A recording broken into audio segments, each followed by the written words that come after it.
No. If it's on camera, we're not doing the interview. Why? We'll explain why. How do you feel about that influence that you have? You better be careful. We're coming for your children there, buddy. About my resignation, yes, I'm going to do. You're going to resign? Yeah, I'm going. I've been answering your question. You answer mine. It's actually not my job to answer your questions. Thank God for TalkTV. It's not only the home of common sense, it's the only place where you get the truth.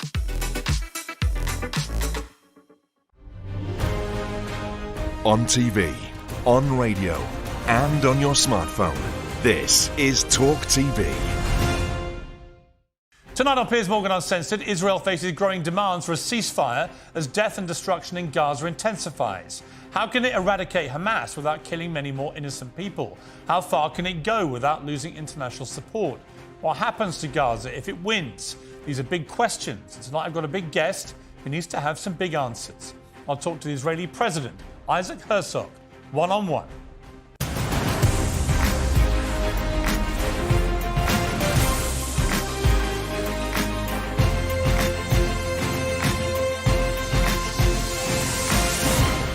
Well, good evening from London. Welcome to Piers Morgan Uncensored. With every Israeli airstrike and hail of bullets on Gaza, with every devastating image of death and destruction, the calls for a ceasefire grow louder. Fury at Israel's response to the October 7th terrorist attack is spilling onto our streets. Anti-Semitic attacks have skyrocketed. Many of those marching for Palestine believe they're marching for peace and they have every right to protest peacefully. But plenty among them are using these demonstrations as cover for deeply unsettling views, and the rest of us have every right to feel uncomfortable about scenes like this. Smash the Zionist settler state! Smash the Zionist settler state! Smash the Zionist settler state! Well, more than 9,700 Palestinians have been reportedly killed since October the 7th, including up to 4,000 children. That's according to the Hamas-run authorities in Gaza. Whatever the exact number, it's clear that Israel is inflicting monstrous civilian casualties. The ground invasion and the Israeli blockade of fuel, clean water and food threaten the lives of many thousands more. Statements like this from a now suspended minister in Netanyahu's government make it sound like the ground offensive is more about vengeance than security. Mr. Minister, in your opinion, there are no innocent people in Gaza. Therefore, humanitarian aid should not be provided for them. That is one option.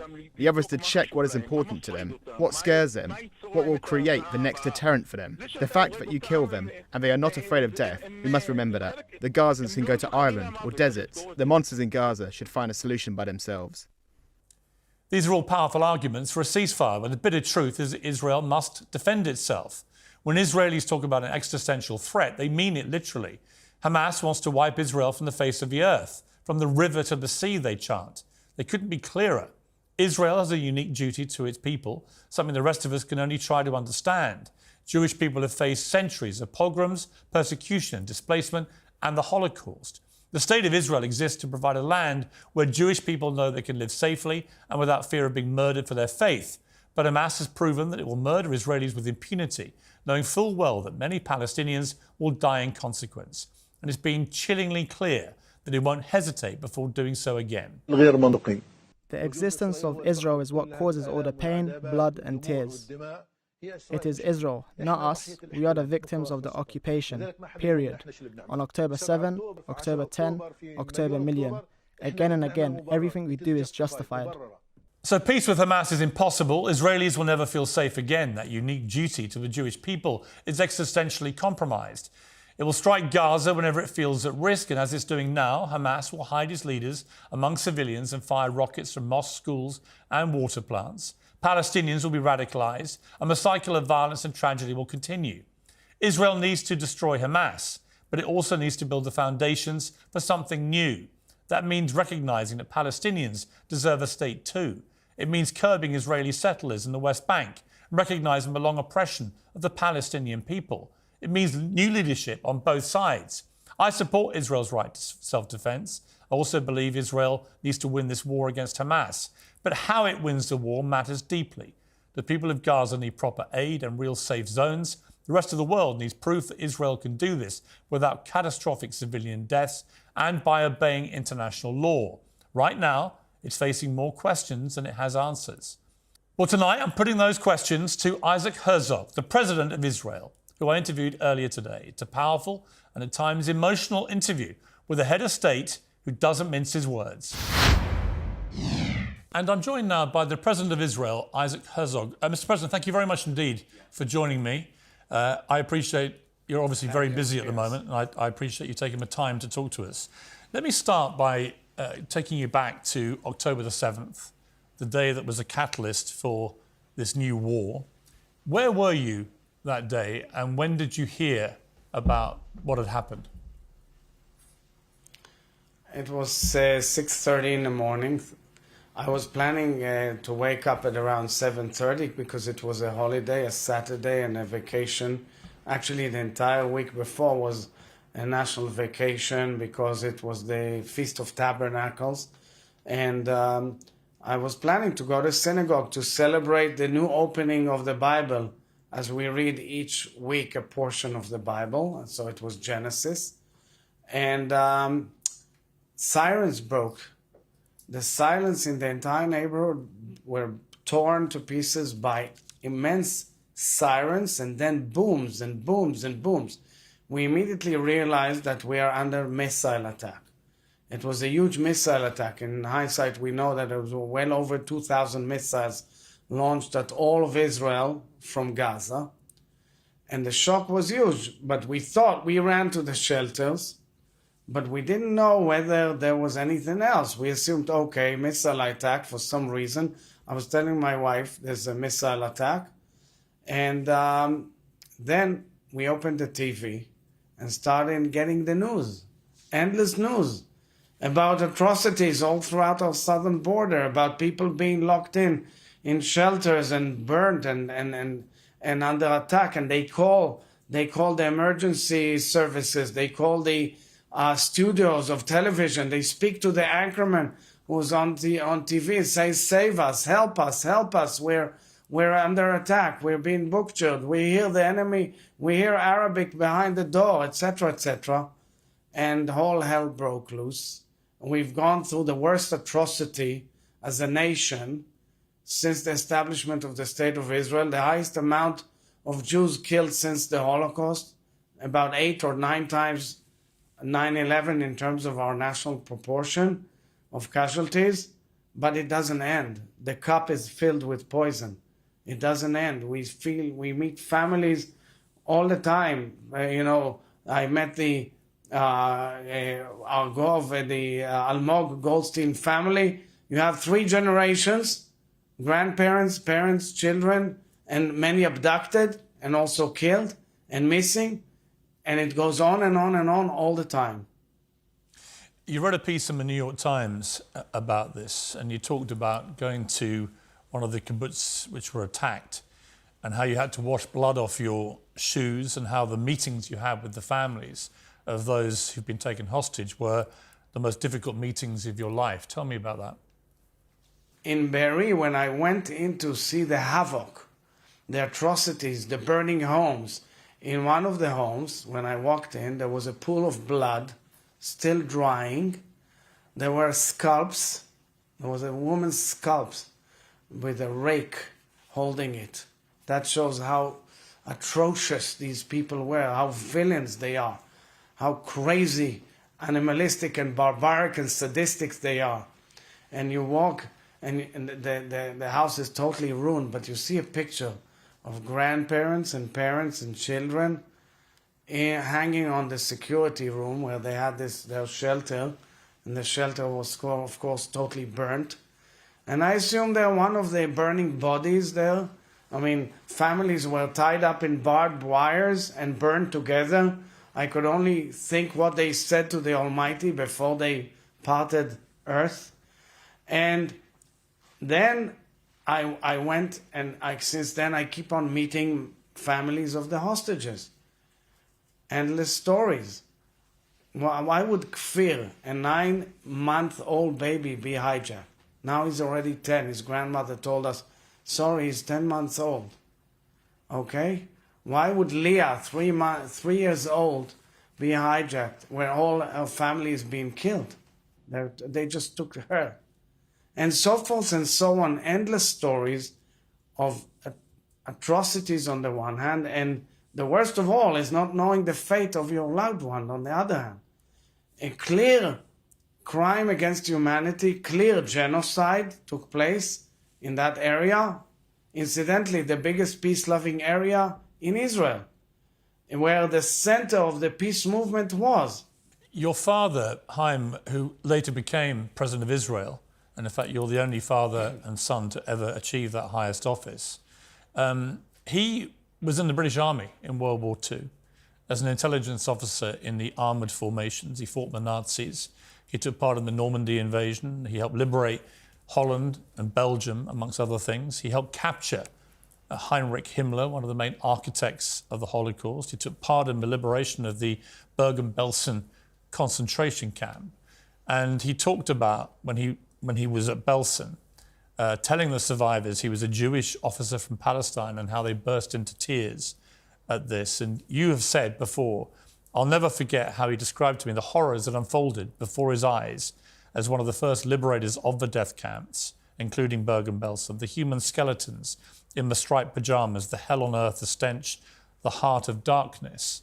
And you were asked once what advice you thought your father would give to future generations. And you said, never take the state of Israel for granted.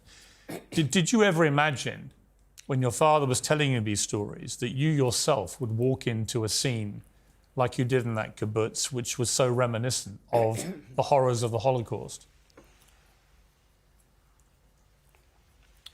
Thank you for reminding this to me. It's quite moving for me because my dad always spoke about these moments. My father joined the British Army in order to fight the Nazis. He was a student at Cambridge, and the war broke out. He also served in the Blitz in London as guarding the streets. He always spoke about the immense resilience of the British people under constant attacks. And then, of course, wrote to his parents that he's joining the British Army to fight the Nazi enemy and save Jews. And his experience in Bergen-Belsen, which was one of the greatest horrors of humanity, there were piles of bodies, of skeletons, dead skeletons there. As he depicted the awful smell of the atrocities at Bergen-Belsen. And the fact that when he walked in, truly, the survivors, they thought that he's a Nazi perpetrator. And he had to turn to them in Hebrew and Yiddish, which is a Jewish German language, to tell them, I'm a Jewish officer from the land of Israel coming to save you. And there are still Jews in the world.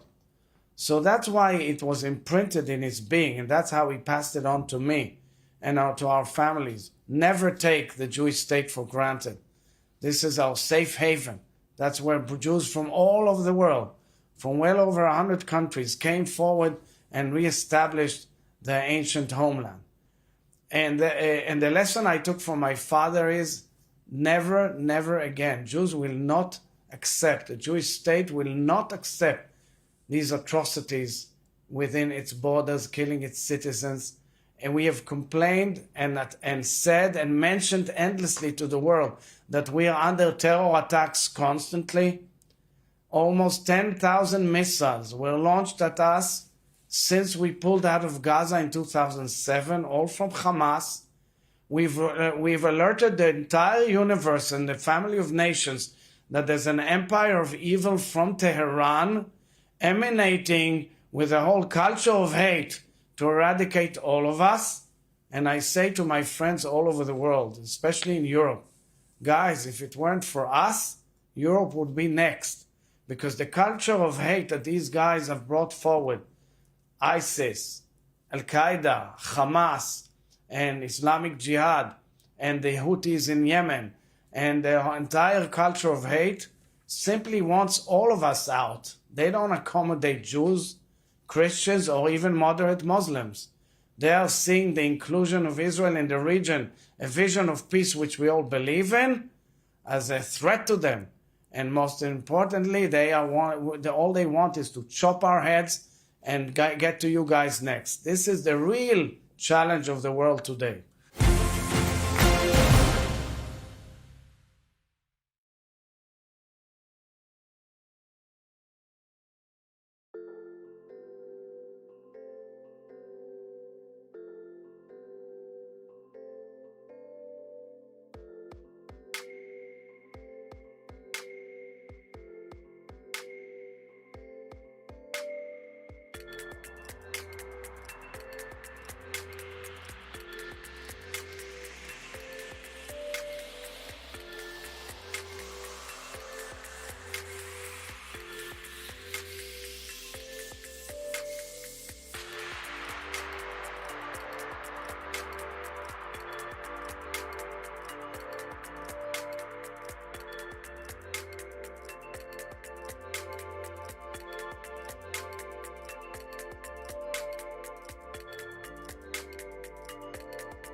One of the most extraordinary things to witness as a non-Jew, I'm an Irish Catholic looking at all this, but within hours of what happened, there were mass protests all around the world, from New York to Sydney, where there were people chanting "Gas the Jews" in Sydney, one of the great cities of the world. In London, there were protests in my high street up near the Israeli embassy, mass protests with many people celebrating what had happened.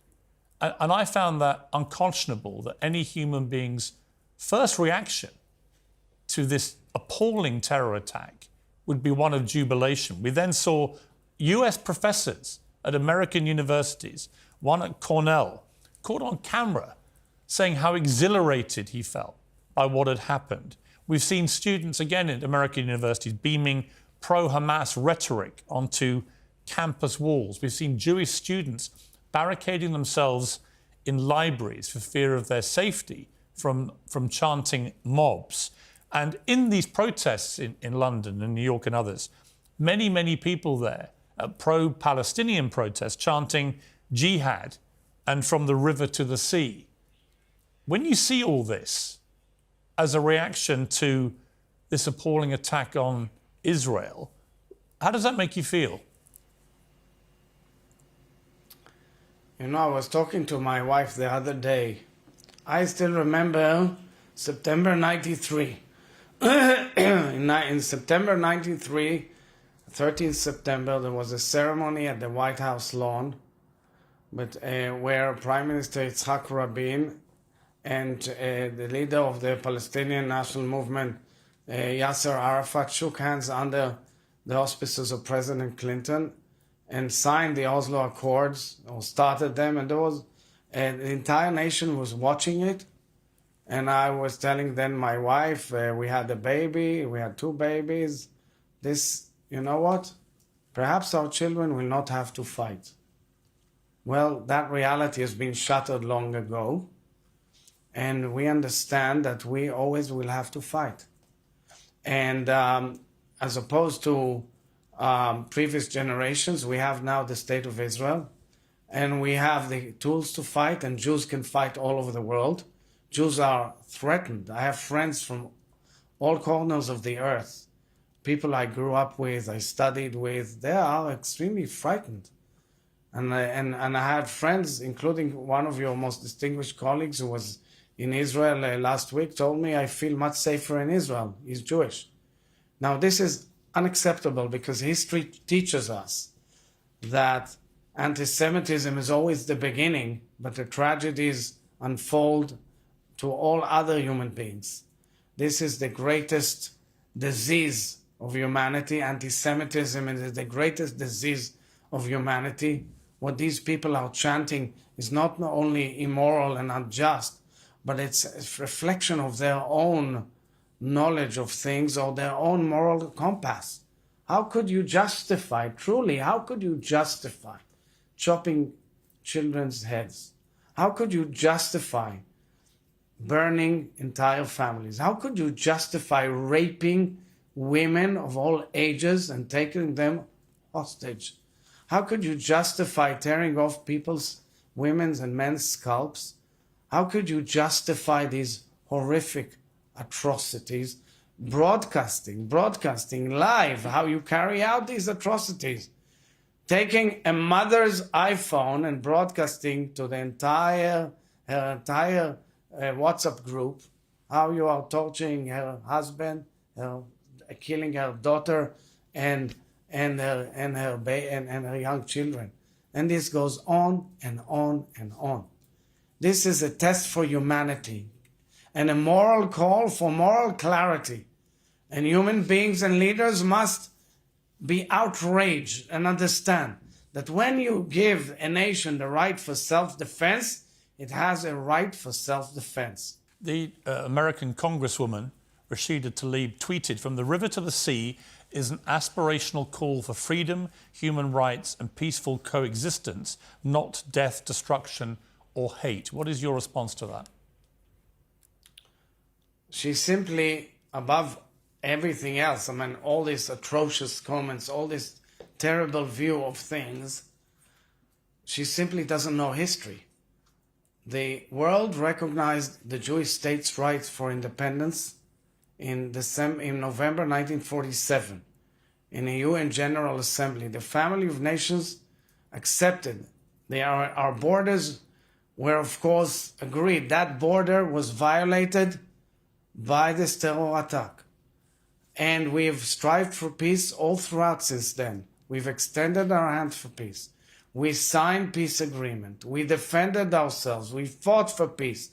We were willing to go for peace. But unfortunately, the entire culture of hate, the culture of jihad, may I remind you about John the jihadist, who simply would show the entire world how he takes a prisoner and cuts his head? That's what jihad is all about. And when people chant, that is Mr. not President, a revolutionary moment. when people chant from the river to the sea, what does that mean to you? That means annihilating Israel, because we have the Jordan River and the Mediterranean Sea. This is, of course, a call to annihilate the state of Israel, the only nation state of the Jewish people on earth.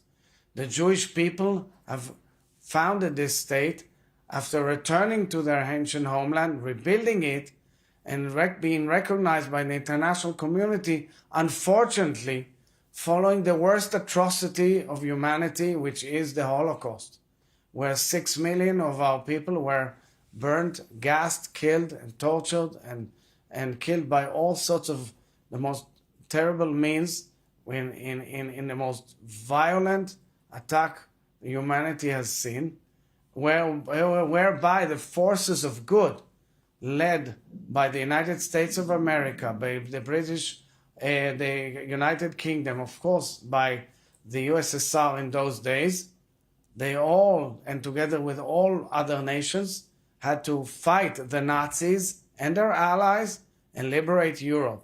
And that brought the change in the world. That brought the creation of the United Nations. That led to the Human Rights Charter. That brought to the definition of what genocide is all about and crimes against humanity. Well, the New World Order was created. Well, the world order has been challenged, and challenged dramatically. And this is the real challenge in facing all leaders of the world, guys. Don't be mistaken. You have to be tough and strong to fight this evil. On Saturday, it's Armistice Day in the UK, a very important day where we obviously commemorate and honour those who sacrificed their lives in the wars. Your father undoubtedly would have lost people that were close to him when he served in the World War II. How do you feel about the fact there is a pro-Palestinian march, a big one, planned to take place on Saturday, on Armistice Day in London?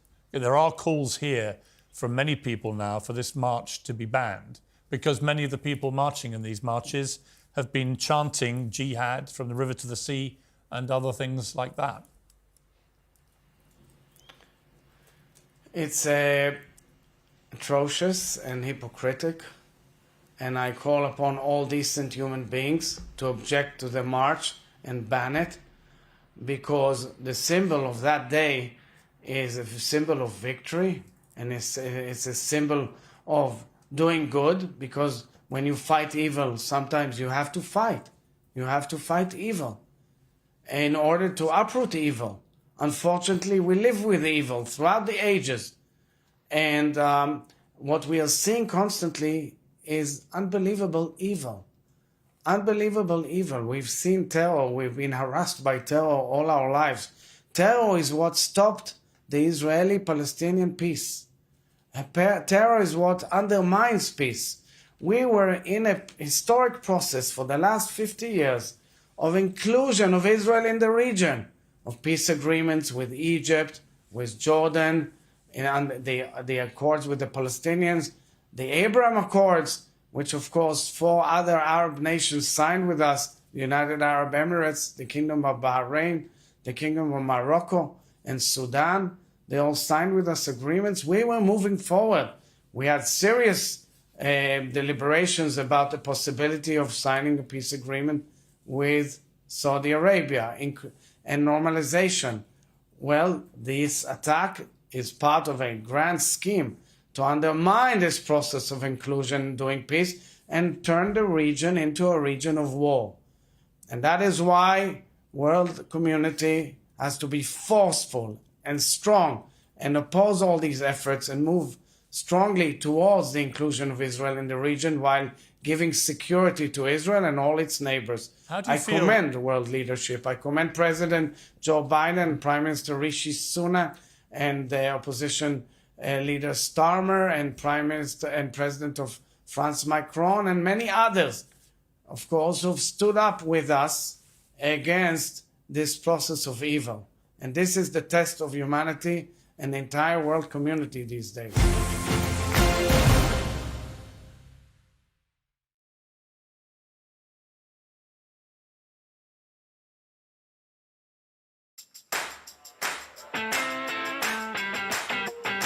We're here. Good morning, everybody. Hope you're well. Thanks for joining us. You're watching The Independent Republic of Mike Graham right here on TalkTV. Welcome to Friday Night with Nadine. Here on Primetime, we like to speak to the business people behind big moments. Good evening, I'm Piers Morgan, Uncensored in New York City. Very impressive. Well played.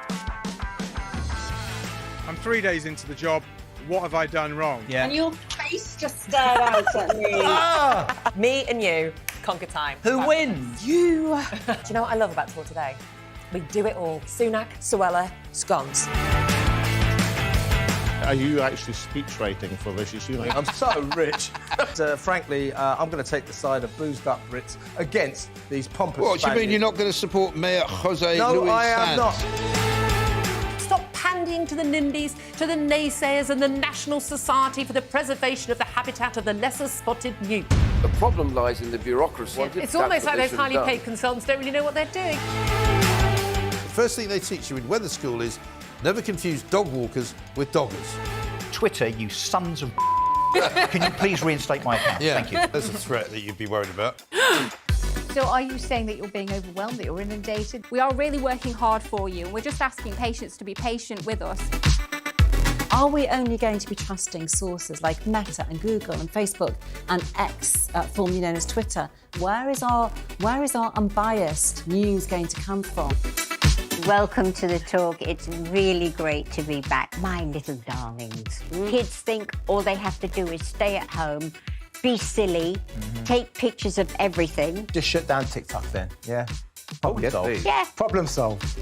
There you go. Who's fit as a butcher's dog? Him. Oh, right. but he's now middle class. Three of us here, Tess. I nearly have empathy when I'm speaking to them. I know now, you're probably going to boot me off the show after saying this now. Kevin O'Sullivan is the worst presenter on Talk TV, sitting on his fat arse talking for a living. Got former PMs all over the joint saying things the last few days. We have indeed, yeah. Great first show. You having fun?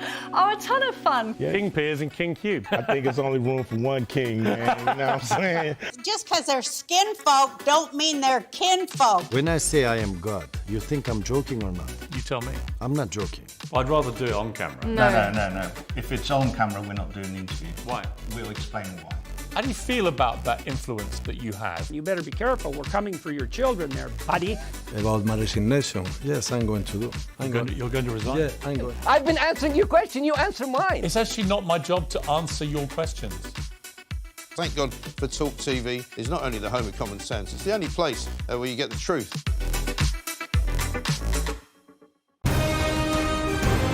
This is TalkTV.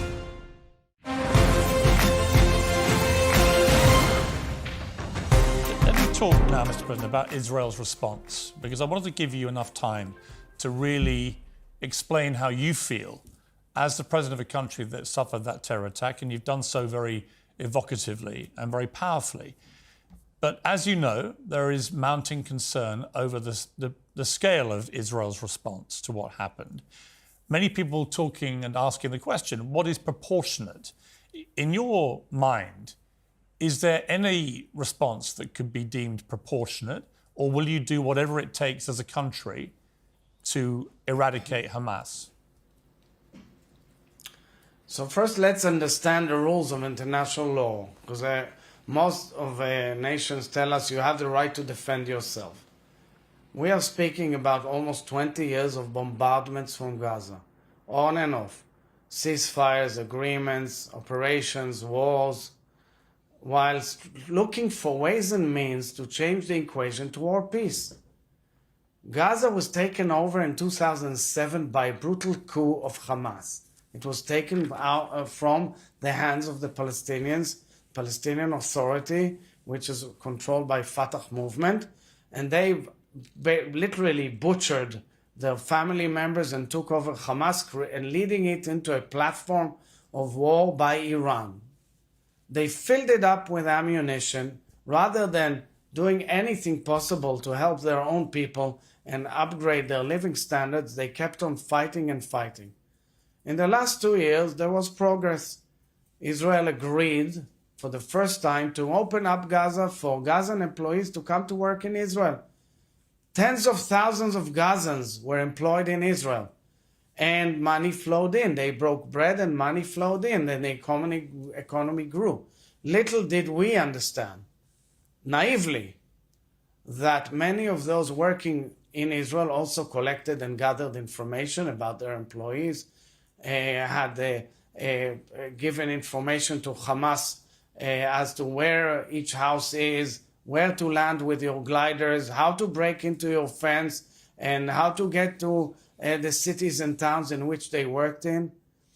And the money that they took and all the income from your taxpayers' money for international projects in Gaza was basically used and taken by Hamas to build this machine of cruelty and barbarism. So, that Mr. we've President, seen let me just say, 7th of October. Let me just say, Mr. President, I completely agree that Hamas should be eradicated. I think most right-minded people can understand that there can never be peace now after what Hamas did on October the 7th.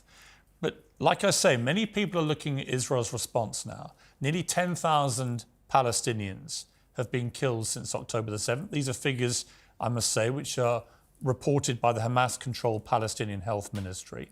They say nearly 4,000 children have been killed. We know that on Saturday night, the Al-Maghazi refugee camp, which is just to the south, was bombed. Reportedly 50 people. Let me explain. Well, let me ask you on that one specifically, because I don't think there's been a response yet by Israel. Hamas say that was an Israeli airstrike. Is that true? And how do you justify bombing somewhere that is known to be a refugee camp?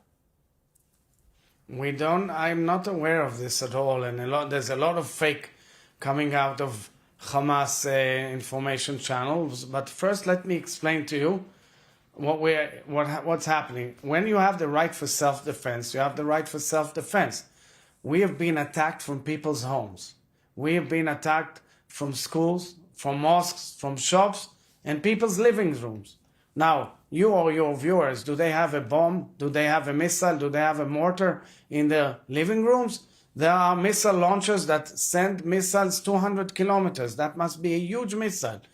I yesterday tweeted as our forces have walked into a theme park and a playground for children where they found launchers in the ground ready to launch missiles on our children. And I say specifically, if they are ready to launch missiles on our children, we must go and eradicate that site. Same goes for the houses. Now, how do we behave according to international humanitarian law? We alert the citizens. We tell them, in your home, there's a missile launcher. Get out of your home. Go down to the safe zone in southern Gaza, where you are getting enough humanitarian aid, and we will eradicate that infrastructure of Hamas. We sent millions of leaflets. We called and text messages and WhatsApps and SMSs and phone calls by 10 million number. But Mr. President, let me just on that. We told the Gazan people, go down. Wait.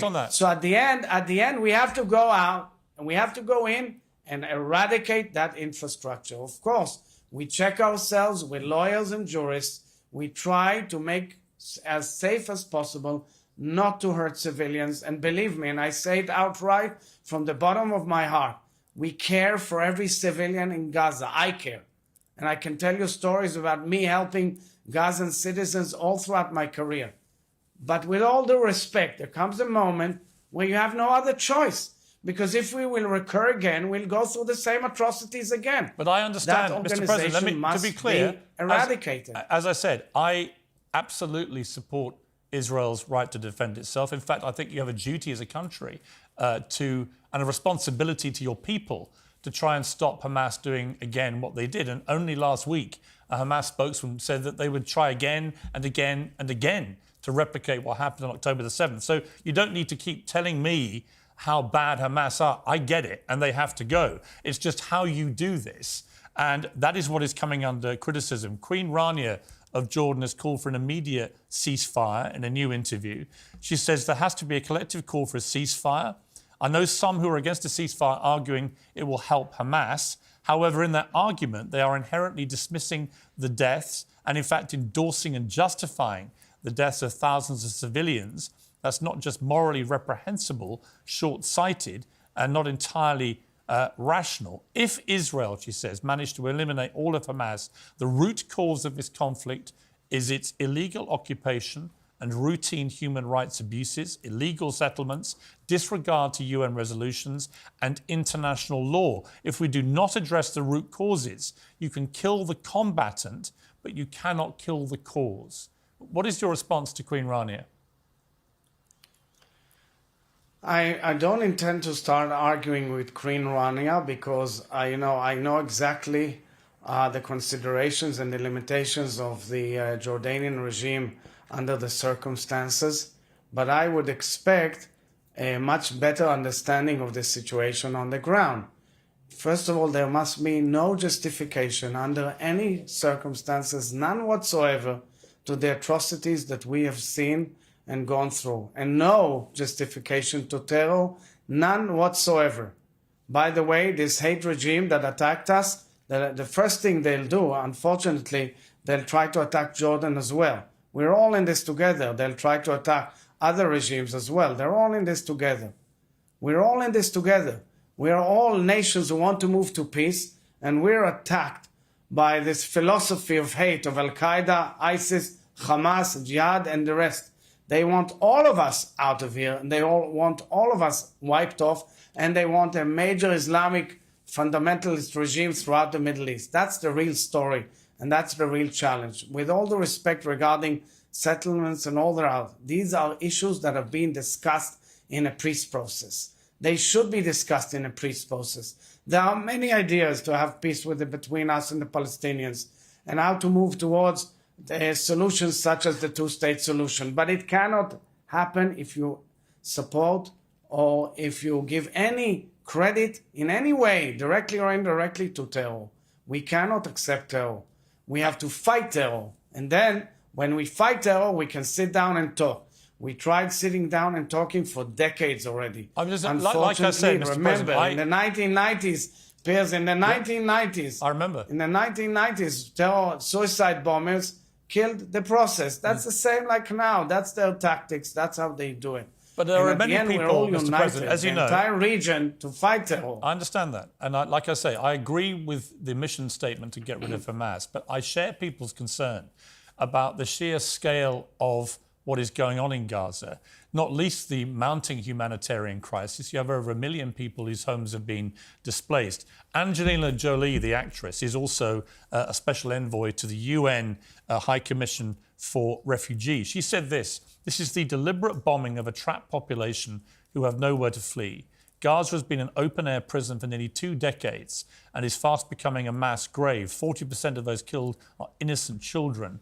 Whole families are being murdered while the world watches, and with the active support of many governments, millions of Palestinian civilians, children, women, families are being collectively punished and dehumanized, all while being deprived of food, medicine and humanitarian aid against international law. By refusing to demand a humanitarian ceasefire and blocking the UN Security Council from imposing one on both parties, world leaders are complicit in these crimes. So she's saying that you are committing war crimes here. What do you say to that? That I totally reject her claims. I think she's never been in Gaza. She's never been here. She never went to visit and see the facts on the ground. With all due respect, people in Gaza know there is war, but there is no humanitarian crisis that does not enable them to survive. On the contrary, there is a safe zone which was agreed by the international community in Israel in the south part of Gaza in order to move the citizens to that zone, to take full care of them. There's a major dramatic increase in humanitarian aid to Gaza, which Israel has supported dramatically in conjunction with the United States and United Nations and many other nations. The Gazan people they can move there so that we uproot this terror regime. This is what we know. Angelina Jolie does not offer the Israeli people any ability to defend themselves by saying what she is saying. And may I speak about her comment that Gaza is a jail. Gaza is a jail not because of Israel. Israel pulled out of Gaza to the last inch. Gaza is an Iranian base filled with terror, smuggled with tons and tons and tons of ammunition. This is the tragedy that has befallen the Gazan people. Perhaps the outcome of this war will enable the Gazan people who deserve decent, good life to enjoy it under a different regime that will enable movement towards peace. But part of the problem, and may Mr. I President, add further? Wait. I have to clear this point, Piers, with all due respect. Yes, of course. It was the Hamas who destroyed the electricity lines of Gaza by shooting these missiles. It was Hamas who destroyed the water infrastructure of Gaza by shooting these missiles. Israel is supplying water. Israel is enabling humanitarian aid, despite the fact that not one detail came about the hostages who are there now in Gaza. 240 of them, not one. Just to Israeli clarify one people point. are asking themselves time and again, how come, with all these hypocrites all around the world, how come none of them bother to say, you know what, humanitarian aid, give information about the hostages, release the hostages. It can't go this way. You'll tell me, of course, the civilians are not to blame. Fine, if the civilians are not to blame, then please enable Israel to uproot these terrorists.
there be any ceasefire or humanitarian pause if the hostages are not released? So first and foremost, you know, I'm a head of state. I don't enjoy any executive powers. This is under all of this, including the war cabinet, is under the domain of the government, the emergency cabinet, the United Cabinet of National Unity under the leadership of Prime Minister Netanyahu. They are discussing all of this, including with our friends and allies all throughout the world, who understand the tragedy, understand the challenge, and understand the ideas of how do we aim to get out of it. But we are not dealing with rational enemies. It's not an enemy that you have certain rules of the Geneva Convention. You are dealing with psychopaths. You are dealing with a psychopathic leader who has driven his people into the abyss. Unfortunately, it's extremely painful. Let me tell you, I care about Gazan children. I truly do. But with all due respect, first and foremost, I have to defend our people. We have to defend the Israeli nation. We've gone through atrocities. This war was coerced upon us. We did not want to go to war. We are not a warmongering nation. We're a peace-loving nation. But you say that, Mr. We President. extend our hands Mr. for President, peace again and again, I and understand. we get missiles on our head and hypocritic comments by leaders from all around, or all sorts of figures from around the But world there who've is- never been here one day, never looked in the eyes of families who've gone through the worst of atrocities. But let me throw this back at you, which is the comments of Amihai Eliyahu, a far-right minister in the Israeli government, who's just been suspended after suggesting Israel may use nuclear weapons against Gaza. That's one way, he said. That's an option. He also said there are no non-combatants in Gaza and the Palestinians should move to Ireland or the desert. Those are incredibly incendiary and inflammatory remarks. And if you're a Palestinian or if you're an Arab and you hear a member of Israel's government talking about nuking Gaza, then you think that there is a callous disregard for human life in Gaza, don't you? So that's words of rubbish by someone who has no authority, no knowledge, and no involvement in the real decision-making process. It is very regrettable, and Prime Minister Netanyahu immediately denied it and took action towards this minister and called him now to a call where he's going to explain to him how wrong he is. It is absolutely absurd, and nobody really gives any importance to these words of rubbish. Let's turn to some other words, which I don't think are rubbish, but are certainly worth mentioning to you. President Obama, the former American president, said the Israeli government's decision to cut off food, water and electricity to a captive civilian population threatens not only to worsen the growing humanitarian crisis, it could further harden Palestinian attitudes for generations, erode global support for Israel, play into the hands of Israel's enemies, and undermine long-term efforts to achieve peace and stability in the region. And if you want to solve the problem, he says, then you have to take in the whole truth and you have to admit nobody's hands are clean. All of us are complicit to some degree. Do you agree with him? So President Obama, I don't know when he wrote and made that statement, because there is a major supply of food, water and humanitarian aid to Gaza. It flows in. It has been increased dramatically. I met with Secretary of State Tony Blinken on Friday. He met with the Israeli cabinet. He discussed it, and there is a dramatic increase. I met with the Undersecretary of the United Nations in my office last week, and he thanked Israel for these enormous humanitarian steps forward. So I think the situation which we monitor on an hourly basis is much more reasonable than you depict it. And yes, I don't shy away from the pains and sufferings of many people, but at the end of it all, let's understand the situation. You cannot enable the Israeli nation, which is in shelters, to return to the same reality which was before the 7th of October. We cannot. First of all, people deserve to go back to their homes. Why would they go to their homes if they know their neighbors want to swallow them again with atrocious terror? I agree with that, Mr. President. And so that the real issue here is that I think the international community needs to tell all the supporters of Hamas, all the Arab nations who express support for Hamas, or Arab leaders or other leaders, and tell them, you are to blame. You are to blame because you're enabling this evil regime to come back again, rather than removing the evil regime finally and enabling a rebuilding of a decent life for the Palestinian people. But you talk about the fact that Israeli people want to go back to their homes, and of course they do. And absolutely their safety was removed from them. The depravity of October the 7th has caused huge trauma to not just people in Israel, but Jewish people around the world. I completely get that. But what do Gazan people do? Over 1 million have been displaced from their homes. If you could just explain to me, how do the Gazan people come back to their homes if they've all been obliterated in the north of Gaza?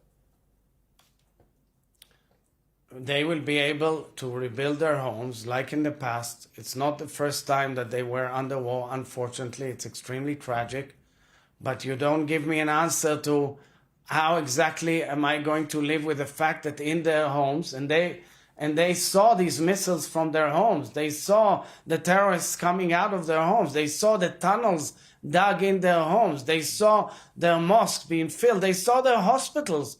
The hospitals which were financed by so many countries, including EU countries and other countries, become the center of command of this terror attack, this terrorist organization, meaning giving no hope to them, to their children and grandchildren. Hopefully, when this ends, these terrible circumstances end, these horrific circumstances end, we will be able to offer hope to the Palestinians in Gaza to go back, rebuild their homes, and finally have decent lives with a different regime that will enable progress and peace in the region like we all need to have.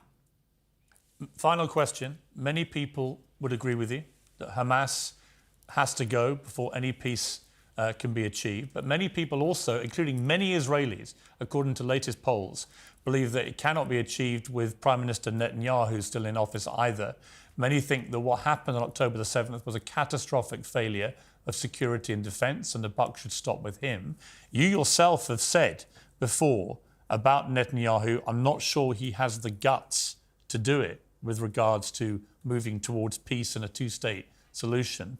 Should Prime Minister Netanyahu step down? You know, I'm the head of state, as president of the state.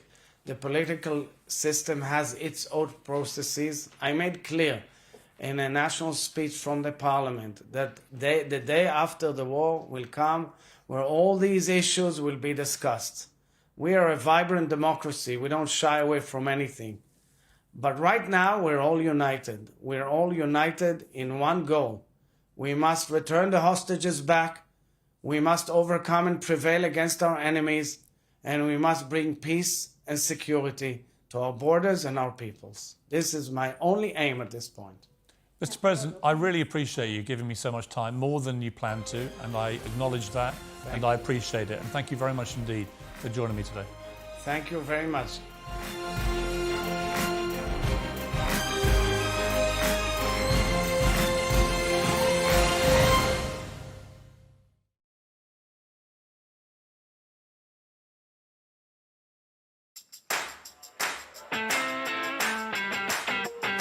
We're here. Good morning, everybody. Hope you're well. Thanks for joining us. You're watching the Independent Republic of Mike Graham right here on TalkTV. Welcome to Friday Night with Nadine. Here on Primetime, we like to speak to the business people behind big moments. Good evening, I'm Piers Morgan, Uncensored in New York City. Very impressive. Well played. I'm 3 days into the job. What have I done wrong? Yeah. And your face just stared out at me. Me and you conquer time. Who wins? You. Do you know what I love about Tour Today? We do it all. Sunak, Suella, scones. Are you actually speech rating for Rishi Sunak? I'm so rich. Frankly, I'm going to take the side of boozed up Brits against these pompous What, do you mean you're not going to support Mayor Jose Luis I am not. Stop pandying to the NIMBYs, to the naysayers and the National Society for the Preservation of the Habitat of the Lesser Spotted Newt. The problem lies in the bureaucracy. It's almost like those highly paid consultants don't really know what they're doing. The first thing they teach you in weather school is Never confuse dog walkers with doggers. Twitter, you sons of Can you please reinstate my account? Yeah, Thank you. there's a threat that you'd be worried about. So are you saying that you're being overwhelmed, that you're inundated? We are really working hard for you. We're just asking patients to be patient.